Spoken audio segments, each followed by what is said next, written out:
الحمد لله وكفى والصلاة والسلام على سيد الرسل وخاتم الأنبياء وعلى آله وأصحابه الأتقياء. أما بعد فأعوذ بالله السميع العليم من الشيطان الرجيم. بسم الله الرحمن الرحيم.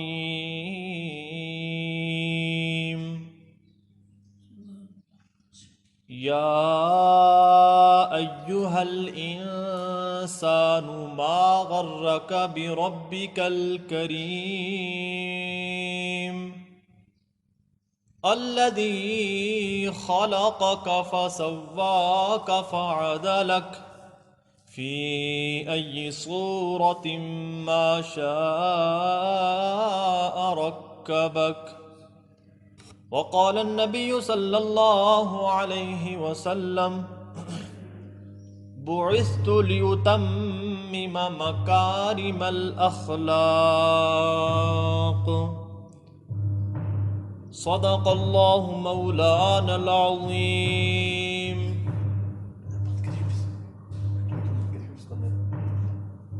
وصدق رسوله النبي الأمي الهاشمي العربي الكريم.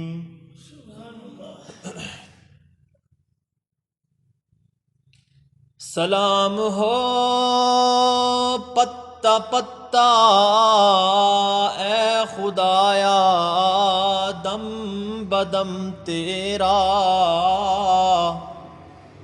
زمین و آسمان تیرے یہ موجو کرم تیرا.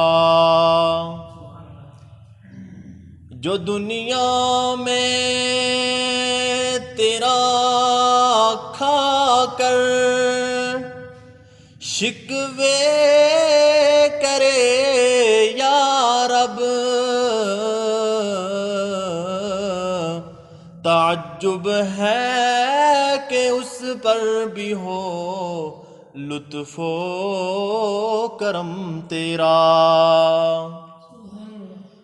جو تو میرا تو سب میرا، زمین میری فلک میرا. جو تو نہیں میرا تو کوئی شے نہیں میری. پانی پانی کر گئی مجھ کو، پانی پانی کر گئی مجھ کو قلندر کی یہ بات. تو جھکا جب غیر کے آگے، نہ تن تیرا نہ من تیرا. تمام حضرات ایک مرتبہ ذوق و شوق کے ساتھ دوسری پڑھ لیں. اللہم صلی علی محمد وعلی آل محمد کما صلیت علی ابراہیم وعلی آل ابراہیم انک حمید مجید. اللہم بارک علی محمد وعلی آل محمد کما بارکت علی ابراہیم وعلی آل ابراہیم انک حمید مجید. قابل صد تکریم و توقیر بزرگان محترم، متاع عزیز، میرے نوجوان ساتھیوں، اللہ وحدہ لا شریک کا کروڑہا فضل اور احسان ہوا کہ اللہ رب العزت نے ہمیں رمضان المبارک کے مہینے کے روزے رکھنے، اس کے اندر تراویح کی عبادات کرنے، لیلۃ القدر کے فضائل پانے، لیلۃ الجائزہ کے فضائل پانے اور عید کی ساری برکات اور سعادتیں نصیب فرمائیں۔ اس پر اللہ رب العزت کا کروڑہا فضل کرم ہے۔ اللہ والوں کا یہ معمول رہا ہے کہ جب رمضان المبارک کا مہینہ گزر جاتا تو 6 مہینے تک وہ اللہ سے یہی دعا مانگتے رہتے، اے اللہ ہم نے رمضان کے اندر جو عبادات کی ان عبادات کو قبول فرما۔ اس لیے کہ ایک ہوتا ہے عمل کا وجود اور ایک ہوتا ہے عمل کا قبول۔ بظاہر کوئی عمل کتنا ہی حسین و جمیل کیوں نہ ہو، اگر اللہ کے ہاں وہ قابل قبول نہیں ہے تو اس کی کوئی قدر اور منزلت نہیں ہے۔ جس طرح ایک دلہن ہے، اس کو اس کی سہیلیاں سنوارتی ہیں، اس کی بہنیں اس کا بناؤ سنگار کرتی ہیں، اس کو تیار کرتی ہیں، زیورات پہناتی ہیں، لباس پہناتی ہیں، اور جب وہ اس کو مکمل تیار کر لیتی ہیں تو اس کو سہیلیاں کہتی ہیں کہ آج آپ کتنی خوبصورت لگ رہی ہیں۔ جب وہ اس کو کہتی ہے کہ آپ کتنی خوبصورت لگ رہی ہیں تو وہ دلہن رونے لگتی ہے۔ تو پوچھا گیا کہ آپ روتی کیوں ہیں؟ تو اس نے کہا کہ میں اس لیے رو رہی ہوں کہ میں جس کے نکاح میں جا رہی ہوں، جس کے لیے میں اتنا بن سنور رہی ہوں، جس کے لیے اتنا بناؤ سنگار کر رہی ہوں، اگر میں اس کے ہاں قابل قبول نہیں تو پھر میری یہ زیورات، میرا بناؤ سنگار کسی کام کا نہیں ہے۔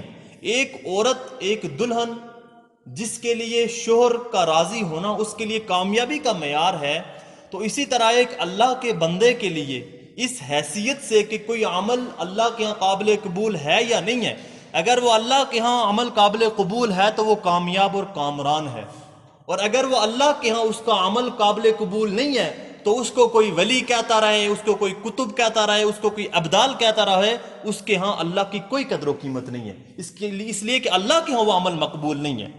تو اس لیے ایک تو اللہ سے یہ دعا ہم مانگتے ہیں، اور اللہ والوں کا معمول ہے کہ 6 مہینے تک وہ یہی دعا مانگتے رہتے ہیں، اے اللہ رمضان المبارک کی گئی عبادات کو اپنی بارگاہ عالیہ میں قبول فرما، اور اس کے اندر ہم سے جو کمی کوتاہیاں رہ گئی اپنے فضل و کرم سے ان کمی کوتاہیوں کو درگزر فرما۔ میں نے آپ حضرات کے سامنے سورۃ الانفطار 30واں پارے کی چند آیات مبارکہ تلاوت کرنے کی سعادت حاصل کی، جن آیات میں اللہ رب العزت اپنے بندے سے ایک شکوہ کر رہے ہیں کہ یا ایہا الانسان، اے انسان، ما غرک بربک الکریم، تجھے تیرے کریم رب سے کس چیز نے دھوکے میں ڈالا؟ الذی خلقک، جس نے تجھے عدم سے وجود بخشا، فسواک، جس نے تمہارے تناسب اعضاء رکھے، ہر عضو کو اپنی جگہ پر رکھا، فعدلک، پھر اعتدال کے ساتھ تمہیں پیدا کیا، فی ای صورت ما شاء رکبک، اور پھر جس صورت میں چاہا تمہیں ترکیب کیا، تمہیں جوڑ دیا۔ دوسری جگہ پر فرمایا والذی یصورکم فی الارحام کیف یشاء، وہ اللہ کہ جو ماں کے پیٹ کے اندر بچے کی شکلوں کو بناتا ہے، وہ اللہ۔ لقد خلقنا الانسان فی احسن تقویم، اور وہ بناتا کیسے ہے کہ فرمایا کہ کائنات کے جتنی بھی مخلوقات ہیں ان میں انسان سب سے زیادہ خوبصورت ہے، سب سے زیادہ خوبصورت ہے۔ اور پھر فرمایا الم نجعل لہ عینین، کیا ہم نے تمہیں آنکھیں نہیں دی؟ ولسانا، ہم نے تمہیں زبان نہیں دی؟ وشفتین، ہم نے تمہیں ہونٹ نہیں دیے؟ وہدیناہ النجدین، اور ہم نے تمہیں 2 راستے نہیں دیے؟ انا ہدیناہ السبیل اما شاکرا و اما کفورا، ہم نے تمہیں 2 راستے دکھائے، ایک شکر گزاری کا راستہ، ایک ناشکری کا راستہ، ایک رحمان کا راستہ، ایک شیطان کا راستہ۔ رحمان کے راستے پر چلو گے جنت تمہاری منزل ہے، اور شیطان کے راستے پر چلو گے جہنم تمہاری منزل ہے۔ یہ دنیا تمہارے لیے بنائی، ان الدنیا خلقت لہم وانتم خلقتم للآخرہ، یہ دنیا، ان الدنیا خلقت لہم، یہ دنیا تمہارے لیے بنائی گئی، وانتم خلقتم للآخرہ، اور تم آخرت کے لیے بنائے گئے۔ ہر تکلیف کے بعد آسانی ہے، اور ہر تکلیف کے بعد 2 آسانی ہیں، فَإِنَّ مَعَ الْعُسْرِ يُسْرًا، إِنَّ مَعَ الْعُسْرِ يُسْرًا۔ یہاں پر العسر معرفہ آیا ہے، اور العسر جب 2 مرتبہ آتا ہے تو اس سے ایک آسانی ایک تنگی مراد ہوتی ہے. اور یسرن نکر آیا ہے اور 2 مرتبہ آیا ہے. جب 2 مرتبہ کوئی نکرہ چیز آتی ہے تو اس سے 2 چیزیں مراد ہوتی ہیں. اس کا مطلب یہ ہوا کہ جب ایک تکلیف آئے گی تو اس کے بعد اللہ 2 آسانیاں عطا فرمائیں گے, 2 آسانیاں پیدا فرمائیں گے. اور اللہ رب العزت کتنا قدردان ہے. وَقَانَ اللَّهُ شَكُورًا حَلِيمًا, بڑا بردبار, بڑا قدردان ہے. ایک ٹائپسٹ ہے, وہ کوئی درخواست ٹائپ کرتا ہے اور اس درخواست کے اندر اگر اس سے کوئی کمی بیشی رہ جاتی ہے تو اس کا آفیسر اس درخواست کو ریجیکٹ کر دیتا ہے کہ بھئی یہ درخواست تم نے کیسے لکھی ہے, اس کے اندر تو کاٹن پیٹن ہے اور تم نے جو ہے وہ صحیح درخواست نہیں لکھی. لیکن اللہ کتنا قدردان ہے, فرمایا کہ ساری کی ساری خامیوں کے باوجود اگر کوئی عمل لے کر آئے گا, انی لا اضیع عمل عامل منکم من ذکر او انثى وهو مؤمن, کہ تم میں سے کوئی بھی عمل لے کر آئے گا ساری خامیوں کے باوجود اللہ اس کے عمل کو قبول فرما لیں گے, ساری کوتاہیوں کے باوجود اللہ اس کے عمل کو قبول فرما لیں گے, اس لیے کہ اللہ قدردان ہے. حضرت ایوب علیہ السلام اللہ کے پیارے نبی ہیں, مال بھی دی ہوئی تھی, اولاد بھی دی ہوئی تھی. شیطان نے کہا بھئی یہ تو اس لیے شکر کر رہا ہے اس لیے کہ اللہ نے ہر نعمتیں حضرت ایوب کو دی ہوئی ہیں, اس لیے یہ شکر کر رہا ہے. اللہ نے ایک دم آزمائش ڈالی حضرت ایوب علیہ السلام کے اوپر, بیماری بھی آ گئی, اولاد بھی چھین لی گئی, مال و دولت بھی چھین لیا گیا. اب حضرت ایوب علیہ السلام نے صبر کا دامن نہیں چھوڑا, صبر کے دامن کو نہیں چھوڑا. تو قرآن نے کہا انا وجدناہ صابرا, ہم نے اپنے بندے کو بڑا ہی صبر کرنے والا پایا. نعم العبد, کیا ہی اچھا بندہ ہے. انہ اواب, وہ تو اللہ کی طرف رجوع کرنے والا ہے. اور اللہ کی طرف سے قدردانی کیا ہوئی, وَوَهَبْنَا لَهُ أَهْلَهُ وَمِثْلَهُمْ مَعَهُمْ, اللہ نے اولاد بھی دگنا کر کے دے دی اور اللہ نے مال و دولت بھی دگنا کر کے دے دیا. یا اللہ کی قدردانی ہے. فرعون کی بیٹی کی باندی نوکرانی مشاطہ اس کا نام ہے, وہ فرعون کی بیٹی کی ہیئر ڈریسر تھی, بیوٹیشن جو اس کو خوبصورت بناتی تھی, اس کو بناؤ سنگار کرتی تھی. ایک مرتبہ جب وہ فرعون کی بیٹی کو کنگھی کر رہی تھی تو اس کے ہاتھ سے کنگھی نیچے گر گئی, اس کے ہاتھ سے کنگھی نیچے گر گئی. اب جب نیچے گری تو اس نے فوراً بسم اللہ پڑھا. عشق اور مشک یہ کبھی چھپ نہیں سکتے, 2 چیزیں کبھی نہیں چھپ سکتی, ایک عشق نہیں چھپ سکتا اور ایک مشک نہیں چھپ سکتا. جب کنگھی نیچے گری تو فرعون کی بیٹی کی زبان سے ایک دم بسم اللہ نکلا, بسم اللہ. اب فرعون کی بیٹی پریشان ہو گئی, بھئی تم کس اللہ کا نام لے رہی ہو, فرعون کو تم خدا نہیں مانتی؟ تو اس بیٹی نے کہا کہ نہیں, میں تو اس رب کو خدا مانتی ہوں, رب مانتی ہوں کہ جس نے تمام کائنات کو بنایا, زمین و آسمان کو بنایا. یہ جو 7 8 6 لکھتے ہیں نا, 786, اس کا مطلب تو بسم اللہ ہے. لیکن اس کی ایک اور اللہ والوں نے ایک چیز بتائی ہے کہ 7 سے مراد 7 آسمان ہیں, 8 سے مراد 8 جنت کے دروازے ہیں, اور 6 سے مراد اللہ نے 6 دنوں میں تمام زمین و آسمان کو تخلیق کیا. یہ 7 8 6. تو فرمایا کہ میں اس رب کو مانتی ہوں کہ جو میرا بھی رب ہے, جو تیرا بھی رب ہے, جس نے مجھے بنایا, تجھے بنایا, تیرے باپ فرعون کو بنایا. مشاطہ اس کا نام تھا. جب فرعون کو پتا چلا تو اس نے اس کو سمجھایا, بھائی کیا کر رہی ہو, تم میرے اوپر ایمان نہیں لاتی؟ تو اس نے کہا نہیں, میں تو اس رب پر ایمان لاتی ہوں. چنانچہ اس کے اوپر آزمائشوں کے پہاڑ ڈائے گئے, اس کو دیوار کے ساتھ کھڑا کیا گیا, اس کے جسم میں کیل ٹھونکے گئے, اس کو ڈرل مشین سے اس کے سوراخ کر دیے گئے. لیکن اس نے ایمان کو نہیں چھوڑا, ایمان کو نہیں چھوڑا. اس کی کھال ادھیڑ دی گئی, اور کھال ادھیڑنے کے بعد اس کے جسم کے اوپر مرچ اور نمک کا پاؤڈر پھینکا گیا, مرچ اور نمک کا پاؤڈر پھینکا. یعنی اس کو آزمائش در آزمائش, تکلیف در تکلیف کہ وہ ایمان کو چھوڑ دے, لیکن نہیں ایمان چھوڑ دے. اب مرنے کا وقت قریب آیا. اس باندی کی ایک چھوٹی بچی تھی, دودھ پیتی, شیرخوار بچی. اب اس کو اس کے سینے کے اوپر لایا گیا, اب اس کو دودھ پینے لگی. وہیں پر فرعون نے اس بچے کے 2 لخت کر دیے, 2 ٹکڑے کر دیے, لیکن اس نے ایمان کو نہیں چھوڑا. آج ہم نے ایمان کی خاطر کیا قربانیاں دی ہیں؟ کیا ہم میں سے کسی کو پتھر پڑے ہیں؟ کیا ہم میں سے کبھی کسی کو فقر و فاقہ ہوا ہے؟ کیا ہم میں سے کبھی کسی نے دین کی خاطر کوئی بات صحیح ہے؟ کچھ قربانی نہیں ہے. لیکن وہ قربانی والے لوگ تھے, انہوں نے قربانی دی. پھر قربانی کا اجر کیا دیا؟ میں نے بتایا کہ اللہ قدردان کتنا ہے. وَقَانَ اللَّهُ شَكُورًا حَلِيمًا, قدردانی دیکھیے اللہ کی. کہ جب اللہ کے نبی معراج کا سفر کر رہے ہیں حضرت جبریل امین کے ساتھ، تو ایک وادی سے گزرتے ہوئے خوشبو آئی، وہ وادی پوری خوشبو سے معطر تھی. تو اللہ کے نبی نے جبریل امین سے پوچھا یہ خوشبو کس چیز کی آ رہی ہے؟ تو کہا کہ وہ ہزاروں سال پہلے فرعون کی جو باندی تھی اس کو شہید کر دیا گیا تھا، اس وقت سے لے کر اس کی قبر کی برکت سے یہ وادی آج تک اسی طرح معطر ہے، اسی طرح سرسبز و شاداب ہے. یہ فرعون کی باندی تھی، اور فرعون کی بیوی جس کا نام آسیہ تھا وہ بھی ایمان لے آئی. وہ ایمان لے آئی، اس کو سمجھایا لیکن وہ نہیں سمجھی، اور اس کو دیوار کے ساتھ کھڑا کر کے اس کی جسم میں کیل ٹھونکے گئے، لیکن ایمان کو نہیں چھوڑا. تمام درباریوں کو بلایا، سب کے سامنے اس اپنی بیوی کے کپڑے اتار دیے، ننگا کر دیا. اگر کوئی مرد بھی ہوتا تو وہ زمین کے اندر گڑ جاتا، لیکن ایمان کو نہیں چھوڑا، دین کو نہیں چھوڑا. تو فرعون نے کیا کیا؟ جب فرعون اس کو مارنے لگا تو اس کا منہ اپنے محل کی طرف کر دیا کہ تاکہ یہ محل کو دیکھ کر ایمان چھوڑ دے، لیکن اس وقت مال نہیں چھوڑا، اور اس نے ایمان کو نہیں چھوڑا، محل کو چھوڑ دیا. اور اس وقت دعا کی، اور دعا قرآن مجید میں موجود ہے، رب ابن لی عندک بیتا فی الجنہ، اے اللہ جنت میں میرے لیے گھر بنا. اور اللہ نے دعا کیسے قبول کی؟ اللہ نے جنت میں گھر بھی دیا اور گھر والا بھی دیا. جنت میں گھر بھی دیا اور گھر. فرعون کی جو بیوی آسیہ ہے، اللہ کے نبی نے فرمایا قیامت والے دن یہ میری بیوی بن کر آئے گی. حضور وجہ کائنات، یہ صلہ ہے، یہ قدردانی ہے اللہ کی. بھئی کوئی اللہ کی خاطر اللہ کو راضی کر کے تو دیکھے، اللہ کے ساتھ تعلق بنا کر تو دیکھے، اللہ سے لو لگا کر تو دیکھے، اللہ سے محبت کر کے تو دیکھے، اللہ سے عشق کر کے تو دیکھے. الیس اللہ بکاف عبدا، کیا اللہ اپنے بندے کے لیے کافی نہیں ہے؟ کیا اللہ اپنے بندے کے لیے کافی نہیں ہے؟ توحید تو یہ ہے کہ خدا حشر میں کہہ دے، توحید تو یہ ہے خدا حشر میں کہہ دے یہ بندہ دو عالم سے خفا میرے لیے ہے، یہ بندہ دو عالم سے خفا میرے لیے. حضرت عمر رضی اللہ تعالیٰ عنہ جن کے بارے میں فرمایا لو کان بعدی نبی لکان عمر، اگر میرے بعد کوئی نبی ہوتا تو وہ عمر ہوتا.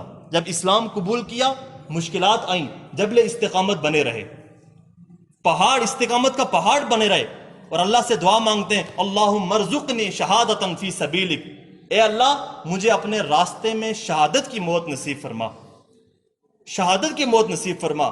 قربانیاں دی تھی دین کی خاطر، تو اللہ نے کیسی شہادت دی؟ اللہ نے اپنے راستے میں شہادت بھی دی، مدینے کے اندر شہادت دی، مصلی رسول کے اوپر شہادت دی، نماز پڑھتے ہوئے شہادت دی، اور قرآن مجید کی تلاوت کرتے ہوئے شہادت دی. یعنی دعا تو صرف مانگی تھی کہ اللہ اپنے راستے کی موت نصیب فرما، شہادت کا درجہ نصیب فرما، لیکن اللہ نے اضافے کے ساتھ دعا قبول کی. مدینہ کے اندر شہادت ہوئی، اور مصلی رسول کے اوپر شہادت ہوئی، نماز فجر کی نماز پڑھتے ہوئے شہادت ہوئی، اور قرآن مجید کی تلاوت کرتے ہوئے شہادت ہوئی. یہ ہے اللہ کی قدردانی. ایک صحابی رسول ہے عبداللہ ذوالبجادین، عبداللہ ذوالبجادین ان کا لقب ہے، ان کی کنیت ہے، نام ان کا عبداللہ ہے. جب انہوں نے اسلام قبول کیا والد نے گھر سے نکال دیا، حتیٰ کہ جب گھر سے نکلنے لگا تو والد نے کہا جو یہ تن کے اوپر کپڑے پہنے ہو یہ بھی اتار دو، یہ بھی میرے ہیں، یہ بھی میرے ہیں. چنانچہ انہوں نے کپڑے اتار دیے، اور جب نکلنے لگے تو ماں نے ایک چادر پھینکی کہ اس سے اپنا سطر ڈھانک لو، اپنا سطر چھپا لو اپنا. چنانچہ اس چادر کے دو ٹکڑے کیے، ایک سے اپنا تہبند اپنا سطر چھپایا، ایک سے اوپر اپنا حصہ چھپایا. اللہ کے نبی کے پاس جا رہے ہیں، دو عالم سے جو خفا میرے لیے ہے، دو عالم سے جو خفا میرے لیے ہے، یہ اللہ کی قدردانی ہے. پھر جب اللہ کے نبی کے پاس گئے سارا واقعہ سنایا، زندگی گزر رہی ہے، انتقال کا وقت آیا. اب جب انتقال کا وقت آیا تو اللہ نے اس قربانی کا صلہ کیا دیا. جب انتقال کا وقت آیا تو وہ انتقال اللہ کے نبی کی گود میں آیا، اور جب انتقال کا وقت آیا تو اللہ کے نبی کی جو چادر تھی وہ کفن کے طور پر پیش کی گئی. جب قبر میں اتارا گیا اللہ کے نبی نے خود قبر میں اتارا، اور پھر جب قبر میں دفن کرنے کے بعد باہر آئے تو اللہ سے دعا مانگی، اے اللہ میں عبداللہ سے راضی ہوں، تو بھی اس سے راضی ہو جا. اور حضرت عمر جیسے صحابی وہاں پر کھڑے چیخ اٹھے کہ کاش کہ آج میں عبداللہ کی جگہ پر یہاں پر ہوتا اور مجھے یہ دعا نصیب ہو جاتی، یہ دعا نصیب ہو جاتی. اللہ کی قدردانی دیکھیں. مصعب بن ابن عمیر صحابی رسول ہیں، 200 درہم کا جوڑا اس دور میں پہنا کرتے تھے، آج لاکھوں میں وہ قیمت بنتی ہے. 200 درہم کا جوڑا. لیکن جب اسلام قبول کیا، دین قبول کیا، آزمائشیں آئیں، تکالیف آئیں، فقر و فاقہ آیا، مرتے وقت جب ان کے کفن کا انتظام کیا گیا تو ان کا کفن پورا نہیں ہوتا تھا. اگر سر چھپاتے تھے تو پاؤں ننگے ہو جاتے تھے، پاؤں چھپاتے تھے تو سر ننگا ہو جاتا تھا. وہ 200 درم کا جوڑا پہننے والا مصعب ابن عمیر، اس نے دین کی خاطر قربانی دی. تو اللہ کے نبی نے فرمایا کہ سر کو چھپا دو اور پاؤں کے اوپر جو ہے نا وہ پتے ڈال دو تاکہ یہ چھپ جائے. یہ اللہ کی قدردانی ہے. آج ہم نے دین کے لیے کیا کیا کیا قربانی دی ہے. ہارون الرشید کی بیوی زبیدہ، جس نے نہر زبیدہ کھدوائی، وہ حجاز سے لے کر عراق اور ماوراء نہر تک وہ نہر چلتی ہے، اور آج بھی اس کے آثار باقی ہیں.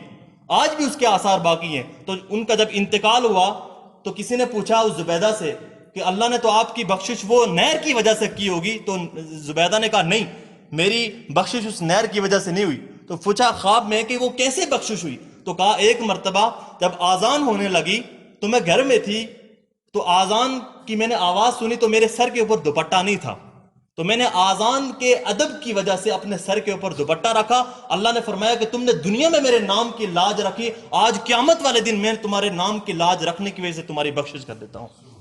آج آذان ہوتی ہے، ہمارا موبائل بند نہیں ہوتا. آج آذان ہوتی ہے، ہمارے ٹی وی کا والیوم کم نہیں ہوتا. بند کرنا تو درکنار، ہمارے ٹی وی کے والیوم کم نہیں ہوتا. آج آذان ہوتی ہے، ہماری دکانوں کا شٹر ڈاؤن نہیں ہوتا. آج آذان ہوتی ہے، ہم اپنی مصروفیات کو چھوڑنے کو تیار نہیں ہیں. اللہ قرآن مجید میں اپنے بندوں سے شکوہ کر رہے ہیں، وما قدر اللہ حق قدری، کہ میرے بندو جس طرح میری قدر کرنے کا حق تھا اس طرح تم نے میری قدر نہیں کی. یا حسرتن علی العباد، بندو کے اوپر حسرت ہو، بندو کے لیے ناکامی ہو. آج میرے بندو نے سب کے حقوق ادا کیے، بیوی کا حق بھی ادا کیا، باپ کا حق بھی ادا کیا، ماں کا حق بھی ادا کیا، اپنے بوس کا حق بھی ادا کیا، آفیسر کا حق بھی ادا کیا، اپنے رینک بڑھانے کے چکر میں لگا رہا، اپنے سٹار لگوانے کے چکر میں لگا رہا، اپنی دکانیں زیادہ کرنے کے چکر میں لگا رہا، مارکیٹیں بڑھانے کے چکر میں لگا رہا، لیکن اس نے میرے حقوق ادا نہیں کیے، میرے حقوق ادا نہیں کیے. آج گھر میں کوئی گلاس ٹوٹ جائے تو ماں بچے کو مارتی ہے، تم نے ڈنر سیٹ خراب کر دیا. آج جب گاڑی خریدی جاتی ہے 10 لاکھ کی گاڑی، اس کے اوپر سکریچ نہیں لگنے دیتے، اس کے اوپر سکریچ نہیں لگنے دیتے. اس کے لیے پیراشوٹ کا اس کے اوپر کپڑا خریدتے ہیں، اس کے لیے گیرج کا انتظام ہوتا ہے.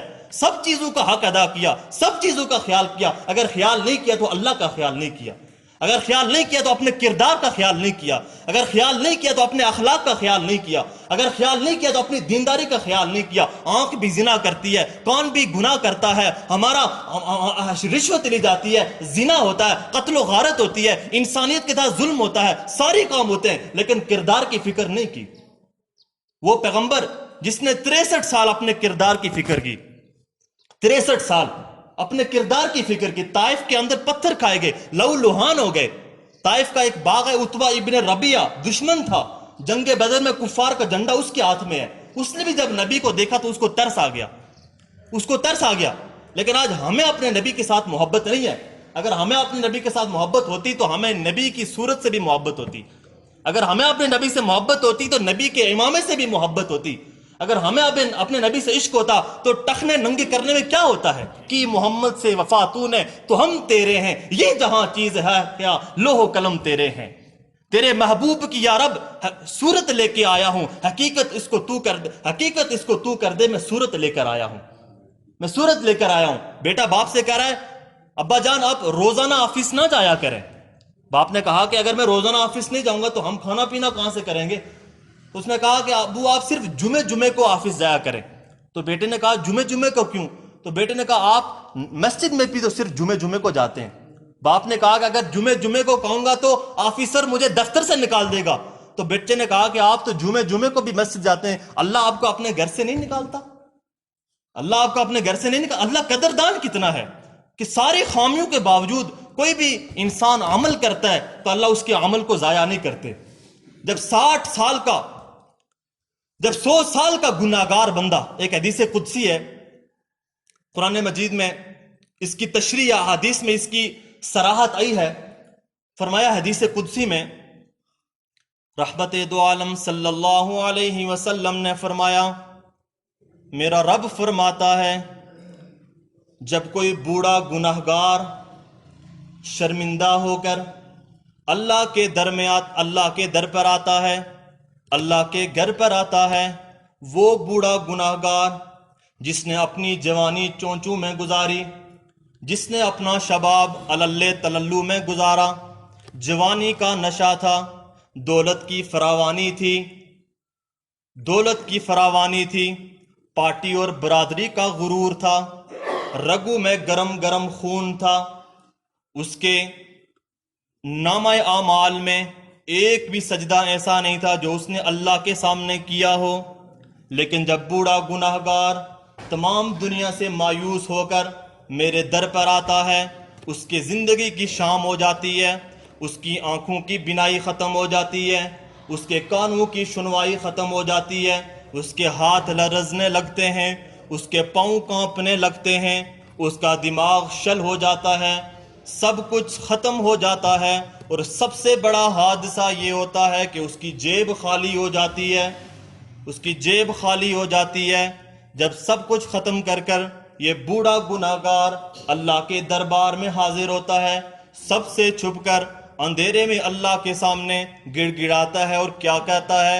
تنگ دستی کے جو عالم میں جو گھبراتا ہوں، تنگ دستی کے عالم میں جو گھبراتا ہوں، پر در غیر پر جاتے ہوئے شرماتا ہوں، ہاتھ پھیلانے میں محتاج کو غیرت کیسی،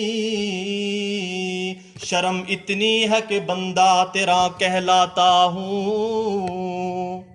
رب العالمین فرماتے ہیں، اے میرے محبوب، میں اپنے اس بندے کو جانتا ہوں، میں اپنے اس بندے کے حال اور مستقبل سے واقف ہوں، اس نے مجھے کبھی راضی کرنے کی کوشش نہیں کی، لیکن آج یہ میرے در کے اوپر آ گیا، میں نے اس کے سارے گناہوں کو اس کی سفید بالوں کی لاج رکھتے ہوئے معاف کر دیا۔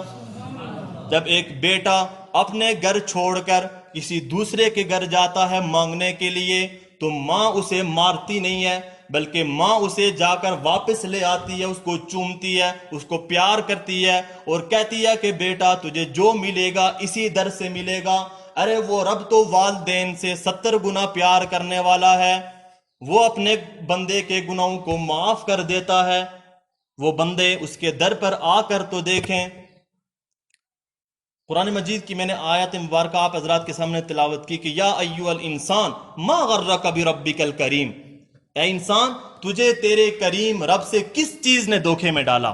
الذی خلقک فسواک، جس نے تجھے پیدا کیا، تجھے تناسب اعضاء کے ساتھ پیدا کیا، تجھے اعتدال کے ساتھ پیدا کیا، فی ای صورت ما شاء رکبک، اور جس صورت میں چاہا اللہ نے تمہیں جوڑ دیا۔ تو آج انسان رمضان المبارک کا مہینہ گزر چکا ہے، رمضان المبارک کے مہینے کی عبادات اللہ رب العزت ہماری ساری کی ساری عبادات کو قبول فرمائے، اور اس کے بعد کے جو ایام ہوتے ہیں، کیونکہ یہ سانپ کو جب زخمی کر دیا جاتا ہے تو یہ پھنکارتا ہوا آتا ہے، اسی طرح جب شیطان کو رمضان کے مہینے میں قید کر دیا جاتا ہے تو یہ شیطان بھی سانپ کی طرح پھنکارتا ہوا آتا ہے، اور انسان نے جو اس نے رمضان کے مہینے میں اعمال کیے ہوتے ہیں، عبادات کی ہوتی ہیں، اس کو ضائع کرنے کی کوشش کرتا ہے۔ تو اس لیے کوشش کرنی چاہیے کہ انسان عمل تو کر لیتا ہے لیکن اس عمل کو محفوظ نہیں رکھتا۔ کامیاب وہ شخص ہے کہ جو اس دنیا میں عمل کرے اور وہ اپنے ساتھ قبر میں لے کر جائے۔ اللہ رب العزت سے دعا ہے کہ اللہ پاک ہمیں اللہ کے احکامات اور نبی پاک صلی اللہ علیہ وسلم کی تعلیمات پر عمل کرنے کی توفیق عطا فرمائے۔ وآخر دعوانا ان الحمد للہ رب العالمین۔